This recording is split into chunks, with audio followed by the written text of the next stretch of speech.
A lot of past guests have mentioned Elizabeth Hargrave's Wingspan as an answer to a question, whether as a current game on their table, a 60-minute game to play at lunch, or just in passing. There is just no denying Wingspan's impact on the game industry since its debut in 2019. It was nominated for and won lots of awards that year. It has had 4 expansions so far, with a 5th in the distant queue according to the Stonemaier emails. Its deeper impact came in 2024 with the release of Wyrmspan, a reimaging or reimplementation of Wingspan by Connie Vogelman with additional development by Hargrave herself. In this version, dragons replace the birds. Wyrmspan has an expansion as well. Then, last year, a 3rd game entered the span world, Finspan, and that game is the focus of this episode. Finspan was designed by David Gordon and Michael O'Connell. In this rendition, the birds and dragons have been replaced with fish. Each of the games in the span world have varied the mechanics of the original. In Finspan, you are, according to the BGG page, a marine researcher seeking to observe aquatic life. You place fish in one of 3 zones, in one of 3 tracks, to dive down and observe. The marine researcher with the most points at the end of 4 weeks or rounds is the winner. So gather your fellow divers and let's take a look at the rule clarity for Finspan.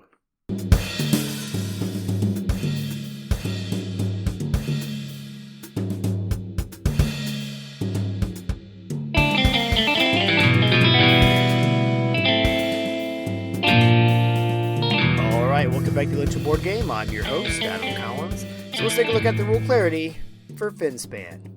The rules look more challenging than they are. I sat down with the rulebook and just read them from start to finish with the game bits out in front of me. By the time I was done reading them, which was about 20 minutes, I was able to play with very little trouble. That is what I have come to expect from a Stonemaier game.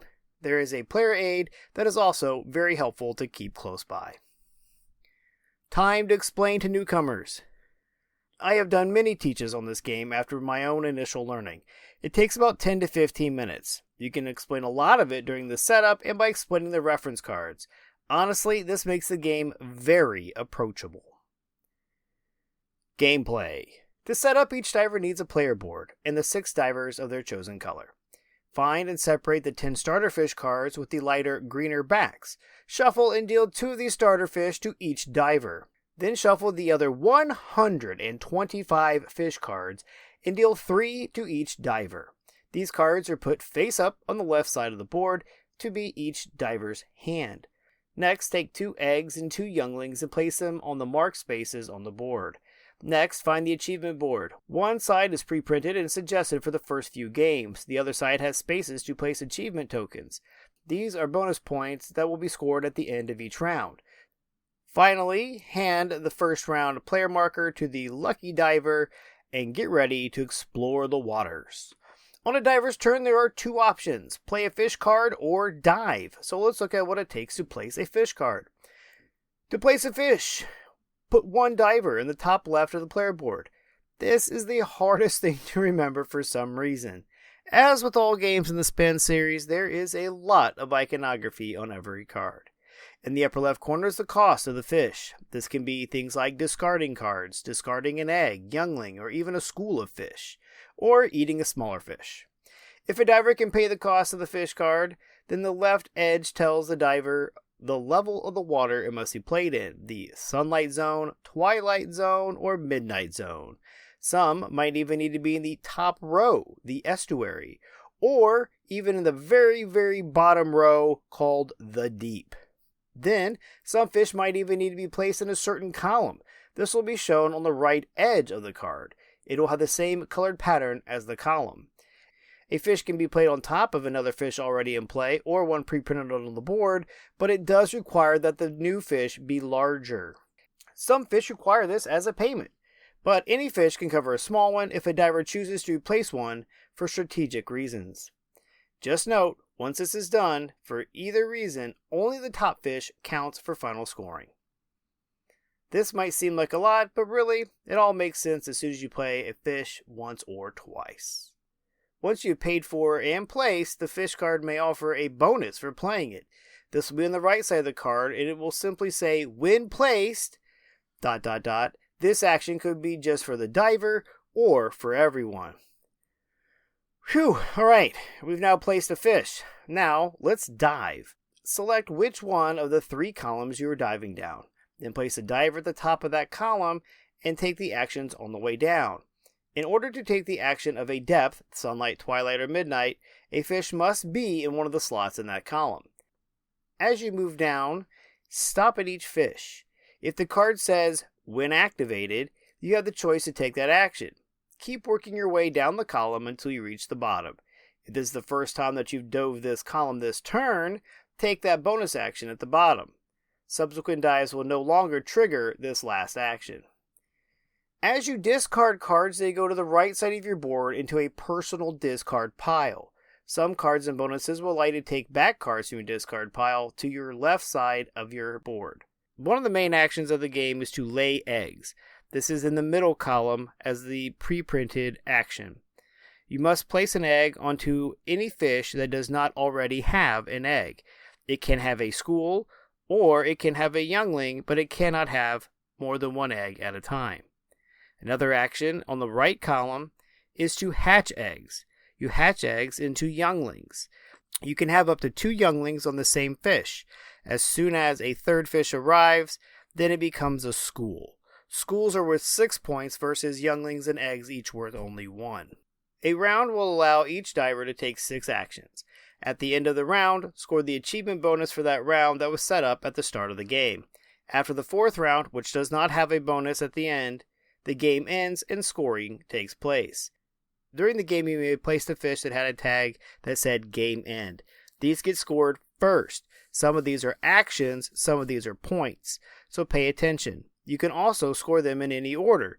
So if you have one that allows you to place a new fish somewhere, and then another one that allows you to lay eggs in that same region, place the fish first, then lay the eggs. Next, add up all the face-up values of the fish on your board. Then 1 point for any egg, 1 point for any youngling, 6 points for each school, finally 1 point for each consumed fish, not counting the ones pre-printed on the board. Add these in with the achievements from the first 3 rounds, and the diver with the most points wins.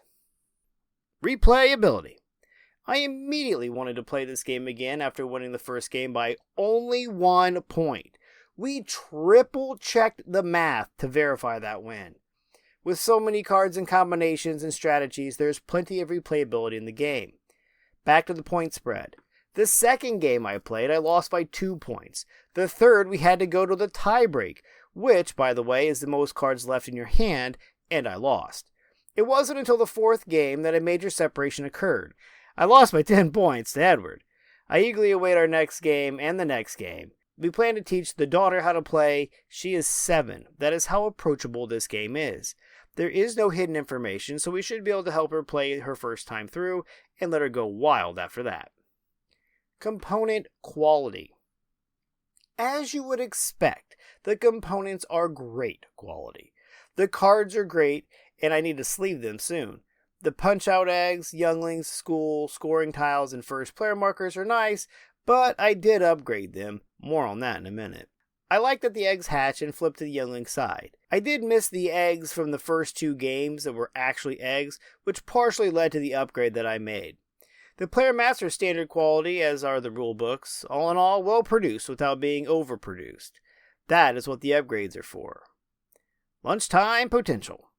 Finspan is the only one of the Span games that I would say is playable in a lunch hour. The game was listed as having a 45 to 60 minute playing time, and I would 100% agree. If only I could get a gaming group started at work at my current job. Update on that. I have been playing once a week with the head of biology at the university I work at. It took me 6 tries, but I finally did beat her. And yes, we usually play this during our lunch. Artwork.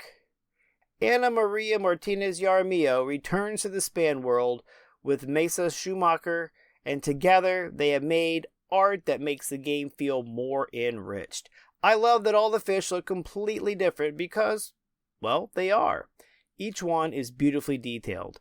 The graphic design works so well too. There's a lot of information on each card, yet it doesn't seem that busy once you understand what to look for and when. Expansions. Debuting at the Geekway to the West 2026 board game convention in May, Sharks and Coral was my first purchase of the weekend. I wanted to make sure that Stonemaier did not sell out. That actually happened to me with a different game at a different booth though, so I guess I kind of won and kind of lost. Anyway, it adds, well, more sharks and screen-printed wooden token coral to the game. The sharks are part of the 75 new cards to add to the deck and 5 new starter cards. There are 2 pieces of additional setup.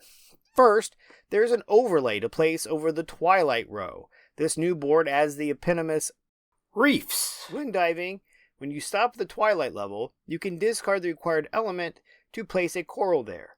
It could be an egg, a youngling, or a card. Some new fish add coral when activated.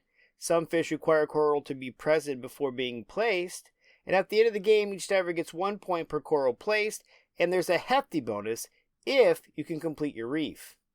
The sharks add another new icon to the mix, the scatter icon. When a shark with this icon is placed on the board, a school anywhere on the board splits up and scatters. Now, this is the fun aspect of it. Instead of it turning back into just 3 fish that you had at the beginning to turn it into a school, 4 fish scatter. Each fish moves diagonally 1 space off the corner of where the school was. So plan carefully, because it could result in separating 1 school but making more. So far, this has been a very welcome addition to the game. Other. As with most games from Stonemaier Games, there are upgrades available. Stonemaier has a great partnership with MeepleSource. You can get upgrades for the eggs, younglings, schools right off their page. And I have done it, and I have no regrets. The first player token and new divers are available from MeepleSource. I purchased the first player token, but I did not see the need to upgrade the divers to screen printed ones at this time. They do offer other colors than the ones in the box in case you need that specific color for play. For now, I am perfectly content with the teal, gold, white, and pink included in the game. Also, there's a Rolling Realms hole for Finspan that you can pick up for $5. It is also well worth it if you have Rolling Realms. Lastly, there is a box organizer available to print on Thingiverse. I would be hesitant right now as more expansions are coming, making this initial offering seem obsolete fairly quickly. Bang for the buck. Finspan carries a price tag of $50 straight off the Stonemaier website. And honestly, it is worth every penny. The upgrade packet is $20 and I love them too. This game is going to see plenty of playing time. And I've been playing it, as I said, every week with the head of biology at the university that I work at. So far, I've played it over 15 times. Summary. Many people that I have talked to about Finspan want to crap on it for being too simple. But for me, that is what makes it great. Wingspan is very finicky. Lots of stuff going on. Not very intuitive. Wyrmspan does away with a lot of finickiness, but it's still not that intuitive. It is more so than Wingspan, though. Finspan streamlines this gameplay. There is no finickiness at all. The game is very intuitive. You either dive and collect the rewards, or place a fish. Bigger fish eat smaller fish. Eggs hatch into younglings. The end. Super approachable. I do think that it is the simplest of the group, but I love it for that. And as I said earlier, I'm going to teach the daughter how to play because I think it is just that approachable. There's no hidden information, so teaching her should be simple.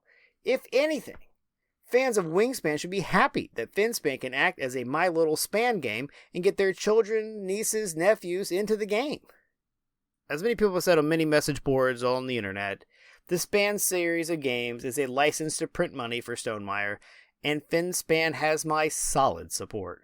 Some people I talk to complain for it being too simple. Fine, don't play it. Nobody said you had to. I love it for that simplicity. It fits in a lunch hour, it's approachable and easy to teach, Finspan has allowed me to play games with new people and build new bridges, which, as you all know, is one reason I love this hobby. You can reach out to us at facebook.com/eatlunchandboardgame. Visit our website, eatlunchandboardgame.com, or send us an email at eatlunchandboardgame@gmail.com. And remember, board games build bridges.